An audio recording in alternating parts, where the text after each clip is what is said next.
City planning is pretty crazy. If you look at a lot of different cities around the world, they have different types of city planning. Some of them is very centralized, and some of them is completely laissez-faire. And what's really interesting is there's a lot of cities throughout history where a lot of the roads were laid out by previous empires, whether there's the Roman Empire, whether it's Napoleon, whoever. They make a lot of these decisions, and then people continue using those roads from then on. There's a lot of the roads during medieval times, especially, we can see a lot of just randomly wiggly lines and roads because it was just people who were just like, I want my house right there, and they would just stick their house there. I saw this quite a bit when I was living in Mexico. You can see right here between these two different cities. This one, centrally planned, the entire thing was perfectly laid out in a grid, whereas this one, Iztapalapa, was not. Paper map that I had for this area right here looked like somebody just dropped a bunch of spaghetti on a plate and called it a city. In fact, there was a street that I was walking down one day that I knew was a street, and one day somebody just put a house there.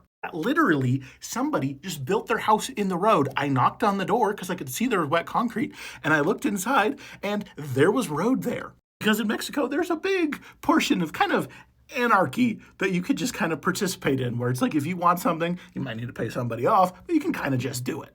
A lot of these over here, sure, it might be perfectly laid out, but a lot of people didn't like people driving down their street, so they would just cement off one end of the street so people couldn't actually drive down it. Put big globs of cement, put poles, put chains, whatever, just to prevent people from driving down their road.